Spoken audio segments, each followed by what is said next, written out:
Hello दोस्तों, study rise 25 में आपका बहुत बहुत स्वागत। दोस्तों, आज की क्लास में हम एमपी जीके में सबसे इम्पोर्टेंट टॉपिक मध्य प्रदेश में राष्ट्रीय उद्यान इनको डिस्कस करेंगे और ये एग्जाम की दृष्टि से काफी इम्पोर्टेंट है, इसलिए बहुत ध्यान से इसको देखना है यहाँ पे और समझने की कोशिश करना है। ठीक है, सबसे पहले मैं आपको बता दूं कि जो क्लास अपनी एक दिन पहले हो चुकी है, ठीक है, उसमें कान्हा राष्ट्रीय उद्यान और बांधवगढ़ राष्ट्रीय उद्यान हमारा कंप्लीट हो चुका है। ठीक है, उसमें बहुत डिटेल से बहुत अच्छी तरीके से एक एक पॉइंट पूरा डिस्कस किया है।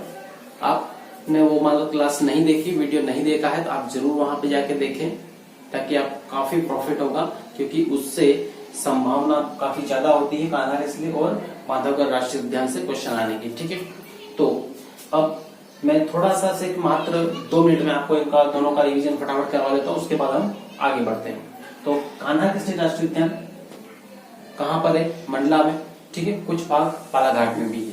तो इस तरीके से मंडला या बालाघाट, मंडला बालाघाट दोनों भी आ सकता है, केवल मंडला भी आ सकता है। ठीक है, अब इसमें स्थापना कब हुई थी? 1955 में हुई थी। ठीक है, उसके बाद में इसका क्षेत्रफल कितना है? तो 940 वर्ग किलोमीटर है और यहाँ पर बंजर और हालो घाटियां भी यहाँ पर स्थित है और यहाँ पर पाया जाने वाला जो वन्य जीव है वो कौन सा है? ब्रेडरी प्रजाति का बारहसिंगा। क्लियर? तो इस तरीके से ये चीजें आपको यहाँ पे याद रखना है। डिटेल में आप अगला जो वीडियो है इसका बना है, जो क्लास अपने एक दिन पहले हो चुकी है, उसको जाके आपको देखना है। उसके बाद में बांधवगढ़ ये कहाँ पर है? उमरिया में। 32 पहाड़ियों से घिरा हुआ है। 9449 वर्ग किलोमीटर इसका क्या है? एरिया है। इसकी स्थापना कब हुई थी? तो 1968 में इसकी स्थापना हुई थी। ठीक है, 1968 में इसकी स्थापना हुई थी। तो इस तरीके से इसको याद रखना। सफेद शेर सबसे ज्यादा कहाँ पर पाए जाते हैं? बांधवगढ़ राष्ट्रीय उद्यान में पाए जाते हैं। बाघों का मतलब टाइगर का सबसे ज्यादा घनत्व कहाँ पर है? तो कहाँ पर है? बांधवगढ़ राष्ट्रीय उद्यान कहाँ पर? उमरिया में है। क्लियर? इतना। अब बढ़ते हैं हम आज की क्लास की स्टडी करते हैं और आज की क्लास में सबसे पहले हम फॉसिल राष्ट्रीय उद्यान देखेंगे। फॉसिल राष्ट्रीय उद्यान मतलब जीवाश्म राष्ट्रीय उद्यान। ठीक है, इसको जीवाश्म राष्ट्रीय उद्यान नाम से ही स्पष्ट है, क्योंकि यहाँ पर वनस्पति के जीवाश्मों का संरक्षण के लिए इसको बनाया गया है। ठीक है, अब देखें हम तो इसका एरिया कहाँ पर है? फॉसिल किसकी बात कर रहे हैं हम? बांधवगढ़, ये अपना फॉसिल राष्ट्रीय उद्यान। ठीक है, फॉसिल राष्ट्रीय उद्यान या जीवाश्म राष्ट्रीय उद्यान, जीवाश्म राष्ट्रीय उद्यान। ठीक, इसकी बात कर रहे हैं। कहाँ पर है? तो जिला कौन सा है? यहाँ पे ये देख लें, जिला कहाँ पर है? डिंडोरी में। ठीक है, डिंडोरी यहाँ पर है। और इसमें संरक्षण किनका किया जाता है? संरक्षण तो यहाँ पे वनस्पति के जीवाश्मों का संरक्षण किया जाता है। ठीक है, वनस्पति के जीवाश्मों का।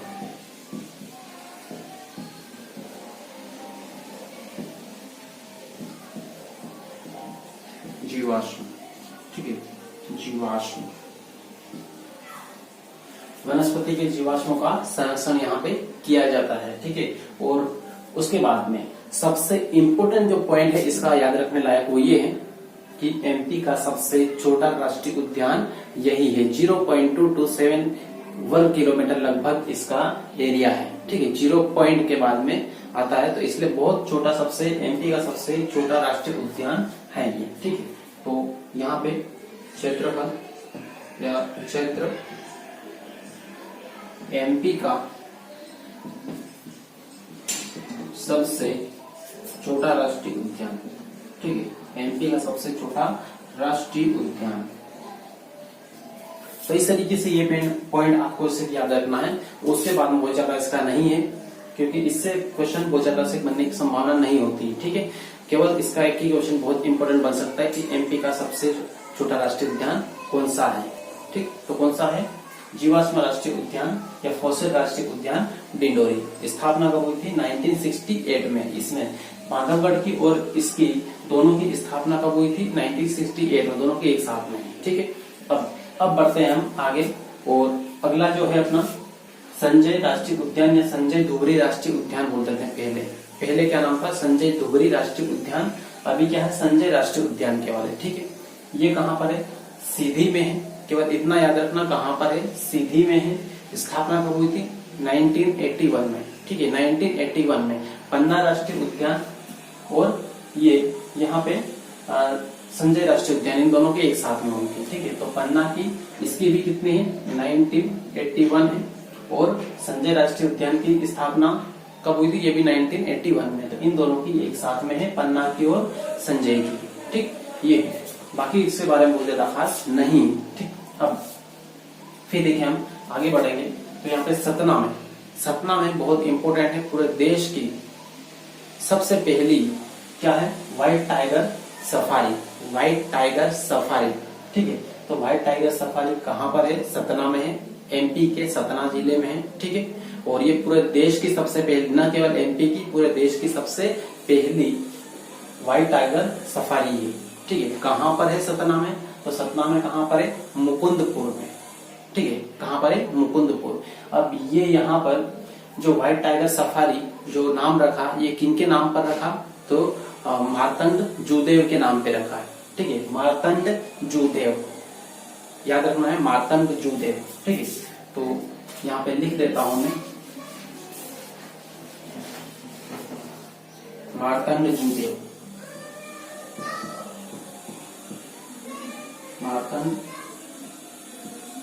जूदेव। ठीक है, मार्तंड कभी मार्तंड सिंह जूदेव भी आता है। ठीक है, तो इस तरीके से यहाँ पे इसको याद रखना है, मार्तंड सिंह जूदेव या मार्तंड जूदेव के नाम पर व्हाइट टाइगर सफारी का नाम रखा गया है। ठीक है, तो इस तरीके से यहाँ पे इसका बस इतना ही याद रखना है आपको। व्हाइट टाइगर सफारी कहाँ पर है, सतना में। सतना में कहाँ पर है, मुकुंदपुर में। व्हाइट टाइगर सफारी का नाम किसके नाम पे रखा गया, तो मार्तंड सिंह जूदेव या फिर मार्तंड जूदेव। ठीक है, इसके नाम पर यहाँ पे रखा गया। क्लियर, बस इतना। उसके बाद आते हैं पन्ना राष्ट्रीय उद्यान। पन्ना राष्ट्रीय उद्यान जिसकी स्थापना कब हुई थी, 1981 में। ठीक है, 1981 में इसकी स्थापना हुई। कहाँ पर है, तो पन्ना में है, और प्लस इसका विस्तार कहाँ पर और आगे है, तो छतरपुर में भी इसका विस्तार है। ठीक है, तो पन्ना यहाँ पर है और ये यहाँ पे ये छतरपुर है, तो पन्ना और छतरपुर इन दोनों में इसका विस्तार है। ठीक, इसलिए याद रखना है, 2 जिलों में पन्ना प्लस छतरपुर, क्या, पन्ना राष्ट्रीय उद्यान। ठीक, और अब यहाँ पे बात करें तो यहाँ पर क्या, कौन सा वन्य जीव पाए जाते हैं। ठीक है, या किस प्रकार का ये पार्क है, तो यहाँ पे रेप्टाइल पार्क है। कौन सा, रेप्टाइल पार्क है यहाँ पे। ठीक, तो इस तरीके से यहाँ पे इसको याद रखना है। और यहाँ पर जंगली भैंसा खास तौर पर यहाँ पे पाया जाता है। ठीक है, कौन सा, जंगली भैंसा। तो इस तरीके से यहाँ पे इसको कंप्लीट करना है। फिर आगे बढ़ते हैं, यहाँ पे शिव लिखा हुआ है। ठीक है, शिव, शिव का मतलब यहाँ पे शिवपुरी। ठीक, शिव का मतलब क्या है, शिवपुरी। तो शिवपुरी में क्या है, माधव राष्ट्रीय उद्यान। माधव राष्ट्रीय उद्यान कहाँ पर है, शिवपुरी में। उसके बाद इसकी स्थापना कब हुई थी, तो 1958 में। ठीक है, 1958 में इसकी स्थापना हुई थी। इसका सबसे इम्पोर्टेंट पॉइंट ये है कि मुंबई आगरा जो हाईवे है, कौन सा, मुंबई आगरा हाईवे, वो यहाँ से इसी राष्ट्रीय उद्यान से होके गुजरता है। मुंबई आगरा राष्ट्रीय राजमार्ग कहाँ से गुजरता है, तो माधव राष्ट्रीय उद्यान से गुजरता है, मतलब शिवपुरी से गुजरता है। ठीक, ये अच्छी तरीके से आपको याद रखना है, बाकी बहुत ज्यादा इसके बारे में नहीं है। उसके बाद फिर आपको याद रखना है, यहाँ पे नीचे अगला जो वन विहार है, वन विहार राष्ट्रीय उद्यान, ये कहाँ पर है, तो ये भोपाल में है। ठीक है, वन विहार राष्ट्रीय उद्यान, यहाँ पे वन विहार राष्ट्रीय उद्यान। ठीक है, राष्ट्रीय उद्यान कहाँ पर है, तो ये है भोपाल में। ठीक, भोपाल।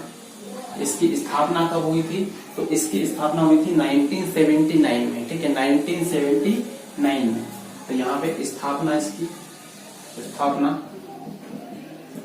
1979 में इसकी स्थापना हुई थी। ठीक, तो इस तरीके से ये शहर है, भोपाल है, भोपाल के बीचों बीच में स्थित है ये, इसलिए एक पार्क के रूप में इसका इस्तेमाल होता है। ठीक है, तो इस तरीके से यहाँ पे, और यहाँ पे ऐसे कि माधव राष्ट्रीय उद्यान, इसमें आपको ऐसे ये नहीं बताया मैंने कि यहाँ पे जीव कौन सा पाया जाता है, वन्य जीव वगैरह, तो यहाँ पर भी चीतल पाया जाता है, सांभर और बाकी से कि यहाँ पे और भी से अन्य जीव पाए जाते हैं, लेकिन चीतल सांभर यहाँ पे खास करके यहाँ पे, ठीक है। उसके बाद ये हुआ कंप्लीट वन विहार राष्ट्रीय उद्यान, कहाँ पर, भोपाल में। स्थापना कब हुई, 1979 में। बस इतना खास करके यहाँ पे याद रखना है। उसके बाद इसमें जो जीव पाए जाते हैं वो कौन से है वो आपको बता देता हूँ। वन विहार राष्ट्रीय उद्यान, ठीक है। तो इसमें जीव है कि मध्य प्रदेश के सभी वन्य प्राणी यहाँ पर पाए जाते हैं, ठीक है। प्रमुख रूप से कोई पर्टिकुलर किसी जीव का नाम यहाँ पे नहीं लिखा है, जितने भी अनेक प्रकार के जीव यहाँ पर पाए जाते हैं, बहुत मतलब अलग अलग प्रजाति के, ठीक है। ऐसा नहीं है कि किस मालूम से यहाँ पे बाघ सबसे ज्यादा है या फिर दूसरा कोई सबसे ज्यादा है, ऐसा पर्टिकुलर नहीं है। सभी प्रकार के वन्य जीव यहाँ पे पाए जाते हैं यहाँ पे, ठीक है। तो इस तरीके से इसको याद रखना है, सभी प्रकार के वन्य जीव, वन्य जीव, ठीक। तो ये हुआ अपना वन विहार राष्ट्रीय उद्यान कंप्लीट। उसके बाद में फिर आते हैं हम यहाँ पे धार, ठीक है। भोपाल के बाद में आते हैं कहाँ पे, धार में। तो धार में क्या है, डायनासोर जीवाश्म राष्ट्रीय उद्यान, ठीक है। डायनासोर जीवाश्म राष्ट्रीय उद्यान, तो ये इसकी स्थापना कब की गई थी, तो इसकी 2010 में की, ठीक है। जहां पर धार जिले में से कि धार जिले में बाघ है, ठीक है। वहां पर क्या मिला, डायनासोर के जीवाश्म मिले, कुछ अवशेष मिले थे, जिसकी वजह से यहाँ पे डायनासोर जीवाश्म उद्यान बनाया गया, ठीक है। राष्ट्रीय उद्यान यहाँ पे बनाया गया 2010 में। ये अभी लगभग से प्रस्तावित है, मतलब बन चुका है, लेकिन पूरी तरीके से पूरा इतना कंप्लीट नहीं है। तो इस तरीके से यहाँ पे इसको बस केवल याद रखना है कि डायनासोर जीवाश्म उद्यान कहाँ पर है, मध्य प्रदेश में, तो धार जिले में। बस इतना ही, ठीक है। कब बनाया था, 2010 में। फिर आते हैं हम यहाँ पे खंडवा में। खंडवा में क्या है, तो खंडवा में ओंकारेश्वर राष्ट्रीय उद्यान, ठीक है। क्या है, ओंकारेश्वर राष्ट्रीय उद्यान कहाँ पर है, तो खंडवा में। और कब बना था, तो 2004 में बना था, 2004 में ये बना था, ठीक। और ये मतलब लगभग प्रस्तावित है, अभी कंप्लीट एकदम बना नहीं है, बनना है वहां पर, ठीक है। प्रस्तावित है, इसलिए बहुत ज्यादा इम्पोर्टेंट नहीं है, लेकिन प्रस्तावित है, आपको ध्यान रखना है, ठीक है। ये फिर आगे बढ़ते हैं, होशंगा लिखा है यहाँ पे। होशंगा मतलब होशंगाबाद जिला, मध्य प्रदेश का होशंगाबाद जिला, ठीक है, जहाँ पर पंचमढ़ी।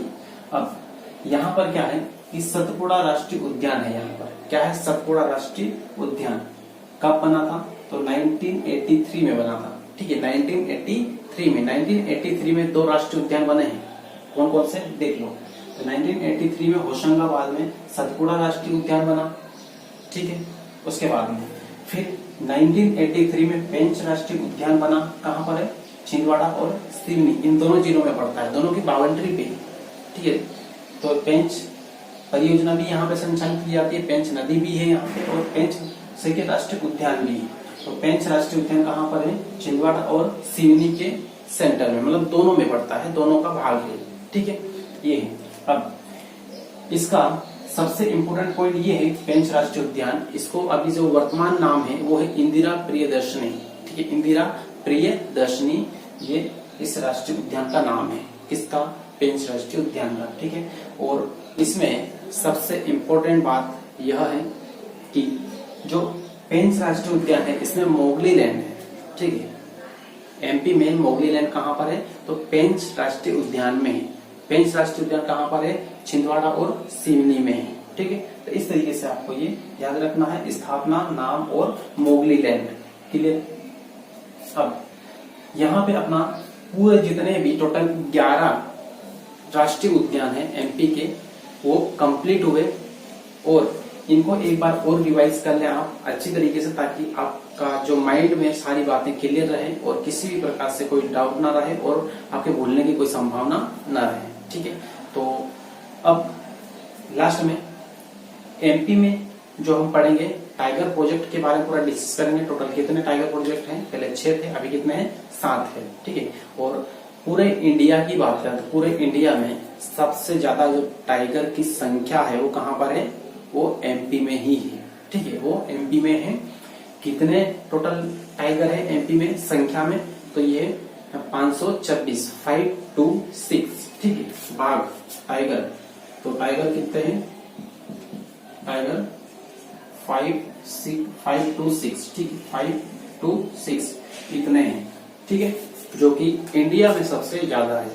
इसलिए एमपी को टाइगर स्टेट भी कहा जाता है, ठीक है, एमपी को टाइगर स्टेट भी कहा जाता है। तो टाइगर जो राष्ट्रीय उद्यान है जिनको टाइगर प्रोजेक्ट के अंदर लिया गया है वो कौन कौन से हैं वो भी फटाफट आप देख लें, ताकि से कि यहाँ पे आपको वो भी क्लियर रहे। तो सबसे पहला है कान्हा किसली राष्ट्रीय उद्यान, ये टाइगर प्रोजेक्ट में आता है, ठीक है, पहला कान्हा किसली राष्ट्रीय उद्यान। उसके बाद में माधवगढ़ राष्ट्रीय उद्यान दूसरे नंबर पे है। उसके बाद में इधर अगला पन्ना राष्ट्रीय उद्यान, इसको भी इसमें लिया गया है। उसके बाद में फिर इधर सतपुड़ा राष्ट्रीय उद्यान, ये है, ठीक है, सतपुड़ा राष्ट्रीय उद्यान। उसके बाद में पेंच है, तो पेंच राष्ट्रीय उद्यान ये भी किसके अंदर है, टाइगर प्रोजेक्ट के अंदर लिया गया इसको, ठीक है। तो इस तरीके से यहाँ पे टोटल कितने 7 है, 7। एक संजय राष्ट्रीय उद्यान ये वाला भी है, ठीक। तो ये है। अब टाइगर प्रोजेक्ट के बारे में, पूरा टाइगर राष्ट्रीय उद्यान के बारे में पूरा से अपन अलग किसी क्लास में डिस्कस करेंगे, अलग से कि आपको पूरी क्लास कंप्लीट मिलेगी इसके बारे में, क्योंकि यहाँ पर करेंगे तो थोड़ा सा वीडियो लंबा हो सकता है, ठीक है, इसलिए नेक्स्ट क्लास में इसको डिस्कस करेंगे। दोस्तों वीडियो यदि से आपको अच्छी तरीके से क्लियर हुआ है, अच्छी तरीके से समझ में आया तो आप वीडियो को लाइक जरूर करें, सब्सक्राइब जरूर कर लें नए हो तो, ठीक है, और शेयर करना बिल्कुल ना भूलें। मिलते हैं नेक्स्ट क्लास में, तब तक के लिए बेस्ट ऑफ लक।